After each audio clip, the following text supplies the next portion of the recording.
മതി, അത് മതി. കാരണം അതിൻ്റെ DPR ഉണ്ടാക്കണം. DPR ഉണ്ടാക്കാൻ വേണ്ടിയിട്ടാണ് 10 കോടി രൂപ വെച്ചിരിക്കുന്നത്. DPR ഉണ്ടാക്കി വലിയൊരു ഇൻഷുറൻസ് സ്കീമാണത്, വലിയൊരു സ്കീം.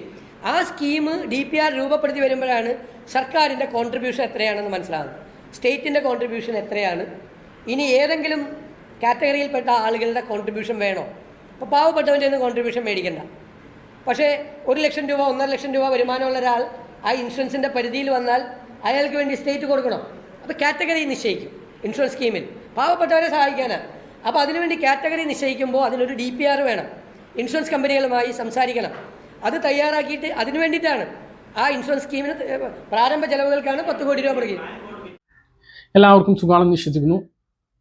VD സതീശൻ സർക്കാരിൻ്റെ 16ാം നിയമസഭയുടെ ആദ്യ ബജറ്റിൽ ഏറ്റവും വലിയൊരു പ്രഖ്യാപനമായിട്ട് വന്നിട്ടുള്ളത് കേരളത്തിലെ മുഴുവൻ ജനങ്ങളെയും ഉൾക്കൊള്ളിച്ചുകൊണ്ട് ഒരു ആരോഗ്യ ഇൻഷുറൻസ് പദ്ധതി പ്രഖ്യാപിച്ചിരിക്കുകയാണ്.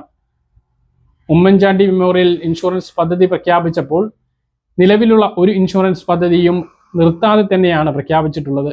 നിലവിൽ നമ്മുടെ സംസ്ഥാനത്ത് കാരുണ്യ സമഗ്ര ആരോഗ്യ സുരക്ഷാ പദ്ധതിയുടെ കീഴിൽ കാരുണ്യ ഇൻഷുറൻസ് പദ്ധതിയും കാരുണ്യ ബെനവലന്റ് ഫണ്ട് ഇൻഷുറൻസ് പദ്ധതിയും നിലവിലുണ്ട്. പ്രധാനമന്ത്രി ആയുഷ്മാൻ ഭാരത് പദ്ധതിയിൽ ഉൾപ്പെട്ടിട്ടുള്ള ആളുകൾക്കാണ് കാരുണ്യ ഇൻഷുറൻസ് പദ്ധതിയിലൂടെ 5 ലക്ഷം രൂപയുടെ സൗജന്യ ചികിത്സ ലഭിക്കുന്നത്. ഈ പദ്ധതിയിൽ ഉൾപ്പെടാത്ത വാർഷിക വരുമാനം 3 ലക്ഷം രൂപയ്ക്ക് താഴെയുള്ള എല്ലാ ആളുകൾക്കുമാണ് കാരുണ്യ ബെനവലന്റ് ഫണ്ട് സഹായം ലഭിക്കുന്നത്.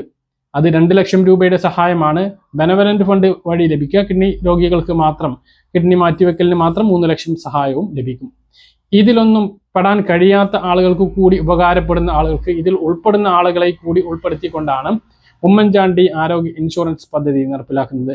ഇത് സർക്കാർ നേരിട്ട് നടപ്പിലാക്കുകയല്ല, ഇൻഷുറൻസ് കമ്പനികളെ കൂടി ചേർത്ത് നടപ്പിലാക്കുന്നതിന് വേണ്ടിയിട്ടാണ് ഇപ്പോൾ തീരുമാനിച്ചിട്ടുള്ളത്. ഇതിൻ്റെ പ്രാരംഭ നടപടികൾക്കാണ് 10 കോടി രൂപ അനുവദിച്ചിട്ടുള്ളത്. പദ്ധതിയിൽ ഉൾപ്പെടുന്നതിന് വേണ്ടി പ്രീമിയം ഏർപ്പെടുത്തും. സാധാരണക്കാരതും പാവപ്പെട്ടവരുമായ വരുമാന കുറവുള്ള ആളുകളുടെ പ്രീമിയം സർക്കാർ തന്നെ അടക്കും. അവർ ഒരു പൈസയും അടയ്ക്കേണ്ടി വരില്ല. പക്ഷേ ഉയർന്ന വരുമാനം ഉള്ളവർക്കും പദ്ധതിയിൽ ഉൾപ്പെടാൻ കഴിയും. അവർക്ക് വാർഷിക പ്രീമിയമായി ചെറിയൊരു തുക അടയ്ക്കേണ്ടി വരും. ഇങ്ങനെയാണ് പദ്ധതി നടപ്പിലാക്കാൻ പോകുന്നത്. എന്തായാലും ഏറ്റവും പ്രയാസകരമായി നമ്മൾ ഒരു കടക്കണിയിലേക്ക് വീഴുന്നത് ഇപ്പോൾ ചികിത്സാ ചെലവിനാണ്.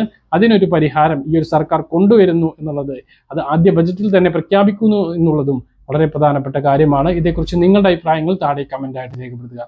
മറ്റൊരു വീഡിയോയുമായി നമുക്ക് വീണ്ടും കാണാം. ദൂരേക്കും ബൈ.